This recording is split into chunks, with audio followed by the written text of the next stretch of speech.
Good morning, Radhe Radhe friends. कैसे हो आप सभी। वीडियो अच्छी लगे तो लाइक कमेंट जरूर करें। तो यहाँ पे जगत भैया की तरक्की के बारे में बात करूंगी। कुछ कमेंट्स आ रहे हैं कि उनके पास इतना पैसा कहाँ से आया। आंटी जी ने कन्यादान को लेके क्या सफाई पेश की और पायल देने का क्या कारण था डिट्टो रानी का, सारे बातों का जिक्र करेंगे। तो सबसे पहले बात कर लेते हैं जगत भैया के पास इतना पैसा कहाँ से आता है। वंदना जी ने एक कमेंट किया था, उनको डाउट है कि जगत भैया 1 महीना पहले अभी जमीन खरीदे हैं, फिर गाड़ी खरीद ली, उसके बाद विदेश जा रहे हैं, तो इनके पास इतना अथाह पैसा कहाँ से आता है। जबकि सोशल मीडिया पे बहुत सारे लोग काम कर रहे हैं, इनसे अच्छे व्यूज आ रहे हैं, पर उनके पास इतने पैसे नहीं है। इतनी तरक्की वो क्यों नहीं कर रहे हैं और जगत भैया इतना तरक्की क्यों कर रहे हैं। उनका कहना है कि उन्होंने अफवाह सुनी है कि जगत भैया उड़ता पंजाब का कारोबार करते हैं, इस वजह से उनके पास अथाह पैसा है। वंदना जी, इस वीडियो में मैं आपके सारे सवालों का जवाब दूंगी। आपका पॉइंट बहुत अच्छा है कि इतना पैसा कैसे आ रहा है, सबके मन में डाउट भी है, क्योंकि जगत भैया ने अभी 2-2.5 साल पहले घर बनाया है। घर भी इनका करोड़ों का है। घर लोन पे था, मतलब ज्यादा लोन नहीं था, 20-25 लाख का लोन इन्होंने लिया है, जो कंट्रोवर्सी के टाइम के बाद इन्होंने भर दिया है। उसके बाद से जब कंट्रोवर्सी इन्होंने किया, उसके बाद इनके पास 3-4 चैनल है और उस टाइम पे व्यूज बहुत अच्छे आ रहे थे और हो सकता है इन्होंने काफी पैसा कमाया हो, अब इन्वेस्ट कर रहे हो, क्योंकि उस टाइम पे पैसा तो इन्होंने कमाया है, 2-3 करोड़ रुपए तो कमाया ही होगा, क्योंकि 4-5 चैनल थे और सब पे वीडियो जा रही थी। दिन में 4-4 5-5 बार वीडियो जा रही थी और इनका फेसबुक पे भी वीडियो जाती है। ये लोग मीशो से ज्यादा कमाते हैं, क्योंकि दिन भर जो पीपी लिंक करते हैं तो हमें लगता है 200 रुपए का सामान बेचते हैं, लेकिन नहीं, ये दिन भर में कम से कम 40,000 50,000 का काम कर लेते हैं, क्योंकि जो लिंक लगाते हैं उस पे 40,000 लोग भी अगर क्लिक कर दिए पूरे दिन में तो इनका कमीशन पक्का हो जाता है। तो ये मीशो से भी पैसा बहुत अच्छा कमाते हैं। साथ में इनका जब पॉडकास्ट हुआ था तो इन्होंने बोला था कि जो इनका मेन इनकम है यूट्यूब है, लेकिन जब रिएक्शन वालों से कोई पंगा पड़ता है तो ये आके बोलते हैं, जब रिएक्शन वाले बोलते हैं कि आप व्यूज के लिए सारी चीजें करते हो, पैसे के लिए मरते हो, तब वो आके बोलते हैं कि यूट्यूब से मेरा खर्चा नहीं चलता है, मेरे बहुत सारे काम है जो मैं बता नहीं सकता हूँ। और इसी वजह से उड़ता पंजाब की बात चलने लगी है, जो वो बात करते हैं कि मेरे ऐसे बहुत से काम है 3-4 जो मैं पब्लिक में बता नहीं सकता। तो भाई ऐसा कोई काम नहीं है कि जो पब्लिक में नहीं बताया जा सकता है। ऐसा कौन सा काम है जगत भैया जो छुपा के करते हैं। तो ये बात मेरे भी समझ से परे है, शायद उन्हें ये चीज कंफर्म कर देनी चाहिए। इसी से उनपे आरोप लगते हैं कि वो उड़ता पंजाब का कारोबार करते हैं। अगर ऐसा कोई कारोबार करते तो अब तक वो पकड़े जाते। बहुत सारे लोग बोलते हैं कि वो विदेश जाते हैं, वहां से लेके आते हैं, उसके बाद यहाँ सप्लाई करते हैं। ऐसे कमेंट्स भी जगत भैया के लिए आ रहे हैं। कुछ रिएक्शन वाले भी इस बात की पुष्टि कर रहे हैं कि ये इलीगल काम कर रहे हैं, ये उड़ता पंजाब का कारोबार कर रहे हैं। और कुछ चीजें ये जो विदेश वाली चीजें आ रही हैं, ये अंकुर सक्सेना की वीडियो से आती हैं, क्योंकि रोस्ट वीडियो बनाया था तो उसमें पाउडर चाटने वाला काम किया था कि इसको चाटने के लिए तुम वहां विदेश भाग के जाते हो। और साथ में उन्होंने बाथरूम कांड को भी बोला था कि जगत भैया के मतलब जो बाथरूम है वहां पे बहुत सारे कांड हुए हैं, तभी जगत दीदी और इनका बाथरूम कांड भी निकल के आया था। वो वीडियो वायरल होने लग गई थी, जहां पे जगत दीदी बाद में आती हैं, उसके पीछे जगत भैया आते हैं, जबकि ये भोपाल की बहू बोलती हैं कि ऊपर जगत भैया नहीं है। वो वीडियो अभी भी पड़ी है तो जाके आप लोग देख सकते हैं। तो उसी वीडियो से जगत दीदी को बाथरूम कांड के लिए लोग बोलने लगे कि ये बाथरूम में थी और जगत भैया भी थे। बाकी इस बात की कोई पुष्टि नहीं है, लेकिन उस वीडियो से अंदाजा यही लगता है कि वहां पे झूठ बोला गया था जगत भाभी को, ये दोनों वहां पे अकेले थे, ऐसा कुछ था। अब बहुत सारे लोग बोलते हैं कि क्या सीसीटीवी कैमरा लगा के रखे हो, जो रिएक्शन वाले बोल रहे हैं। तो रिएक्शन वाले सीसीटीवी कैमरा लगा के नहीं बोले हैं, जो वीडियो में दिख रहा है, वीडियो में यही दिख रहा है कि जगत दीदी नीचे आती हैं और उनसे पूछा जाता है कि जगत भैया ऊपर हैं, तो वो भी मना कर देती हैं कि नहीं ऊपर नहीं है, लेकिन 10 मिनट बाद वो भी मुस्कुराते हुए नीचे आते हैं। तो इसका मतलब क्या है कि सामने वाली बंदी झूठ क्यों बोली। ये 2 कारण हो सकते हैं। हो सकता है जगत दीदी ने देखा ना हो, क्योंकि बड़ा घर है इनका, ये भी हो सकता है, हमेशा निगेटिव में नहीं सोचते हैं। तो ये सारी बातें ना अंकुश सक्सेना के वीडियो से उठ के आने लगी, उसके बाद इनके ऊपर उड़ता पंजाब का आरोप लगने लगा। अब ये क्या बिजनेस करते हैं क्या नहीं करते हैं हम लोगों को नहीं पता, लेकिन सोशल मीडिया पे ये काम करते हैं, दिन रात काम करते हैं। बहुत सारे यूट्यूबर काम करते हैं, लेकिन जितना ये लोग काम करते हैं शायद ही कोई करे। एक सृष्टि जी को मैं देखती हूँ कि वो भी बहुत मेहनत करती है मीशो के लिए, और ये लोग भी करते हैं, तो शायद उससे पैसा अच्छा कमाते हो, इस वजह से इन्होंने प्लाट ले लिया हो।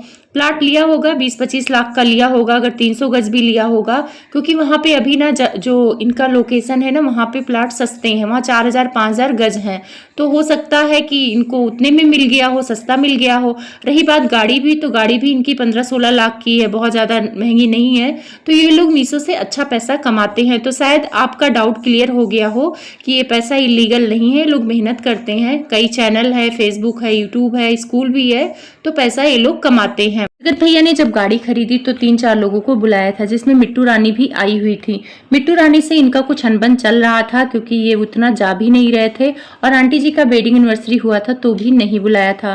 लोग कह रहे थे कि शायद इनमें कुछ अनबन चल रही है, और अनबन वहीं से शुरू हुई है जब जगत भाभी ने अपनी बहन को इनके घर छोड़ा था। तो कुछ तो बात हुई थी इन लोगों के बीच में ये लोग बात करना बंद कर दिए। लेकिन जब गाड़ी लेने की बात आई तो इन लोगों ने भी उनको बुलाया, क्योंकि मिट्टू और नमित ने भी इनको गाड़ी खरीदते समय इनवाइट किया था, और 500-500 रुपए भी दिए थे, और काफी इज्जत दिया था जगत भैया को। लेकिन जगत भैया की पसंद मैं देखती हूँ कि मिट्टू रानी से काफी मिलती है। जो गाड़ी मिट्टू रानी को पसंद है वही जगत भैया को भी पसंद आई है। वैसे सिर्फ जगत भैया को ही मिट्टू रानी का कॉपी करना पसंद नहीं है, उनकी चीजें पसंद नहीं है, जगत भाभी को भी पसंद है। जगत भाभी भी मिट्टू रानी के पसंद का लहंगा वगैरह खरीदा था अपनी वेडिंग एनिवर्सरी में। अब यहाँ पर जब मिट्टू रानी आई तो विदाई का समय हुआ। विदाई के समय में उन्हें काफी अच्छा फील कराया गया, उन्हें पायल गिफ्ट किया गया। लेकिन साथ में जो 3-4 दिन पहले लड़कियां आई हुई थी उनको 100-100 रुपए जगत भाभी ने दिए। वैसे कैमरा बंद करने की कोशिश की गई, लेकिन हाथ में वो 100-100 रुपए दिख गए। तो जगत भाभी भी स्टेटस देख के पैसे रुपए देती हैं, ये बात तो आप लोग को पता ही है। मनोज दी के यहाँ जाती हैं तो वहाँ पे 500-500 रुपए देती हैं, और अपने रिश्तेदार के यहाँ जाती हैं तो कुछ भी नहीं देती हैं, 10-10 रुपए अपने बहनों तक को देती हैं। तो इनकी आदत रही है। तो वो जो 2 लड़कियां थी और इनके देवर जिनसे बालों में गजरा लगवा रही थी, जगत भैया और जगत भाभी को इस बात का एहसास था कि इस पर रिएक्शन बन सकता है, तो इसीलिए कैमरा बंद करके वो पैसे दिए गए थे। और रही बात गिफ्ट की बात, जो उनको बोला कि तुम्हारे लिए बाद में लेके हम आएंगे, तो एक बात बोलूं, जो वादा किया जाता है कि हम तुम्हें देंगे वो दिया नहीं जाता है, वो सिर्फ बात टालने के लिए और अपने आप को बचाने के लिए होता है। इन दोनों को इस बात का एहसास था कि लोग कहेंगे कि मिट्टू रानी को पायल दिया और उन लड़कियों को कुछ भी नहीं दिया, इसीलिए इन्होंने बोल दिया कि गिफ्ट लेके आएंगे। अगर इनका गिफ्ट देने का इरादा था तो वो लोग बहुत पहले से आए थे। गाड़ी खरीदने का तो प्रोग्राम बाद में ही बना है, 3-4 दिन से वो लोग यहाँ पे थे, और उन लोगों से इन लोगों ने काफी मुजरा करवाया उन लड़कियों से। फेसबुक पे एक वीडियो डाला है, उसमें बहुत गंदा लग रहा है देखने में भी, और कमेंट्स भी बहुत गंदे आ रहे हैं। वहाँ पे जो इनके घर में लड़के नहीं होते हैं, 4-5 लड़कों को जगत भैया ने बिठा लिया था बेड पे, और कोल्ड ड्रिंक की बोतल और नमकीन रख लिया था। ऐसा लग रहा था कि वो कुछ दूसरा वाला ड्रिंक जो नहीं करते हैं लोग, वैसा माहौल बनाया। उसके बाद ये 2 लड़कियां जो नाबालिग लड़कियां हैं डांस कर रही थी, उन सबों का एंटरटेनमेंट कर रही थी, और खूब मजे ले लेके वो लोग हंस रहे थे। तो वहां पे लोगों ने कहा कि जगत भैया इन लड़कियों को बुलाकर कोठा खोला हुआ है, मुजरा करा रहे हैं, ऑर्केस्ट्रा करा रहे हैं, ऐसे शब्दों का प्रयोग किया गया उन लड़कियों के लिए। वैसे देखा जाए तो वो नाबालिग लड़कियां हैं, और ये लोग तो बड़े हैं, ठीक है रील बना लेते हो अलग बात है, लेकिन जगत भैया आप तो पढ़े लिखे हो, आपको नहीं पता है कि 5-6 लड़के बैठे होते हैं, वहां पे बॉटल रखी हो कोल्ड ड्रिंक की, चाहे जिसकी बॉटल रखी हो, वहां नमकीन खाने पीने का रखा हो, और वहां हंस रहे हो, और वहां पे 2 लड़कियां नाच रही हो, तो क्या माहौल होगा।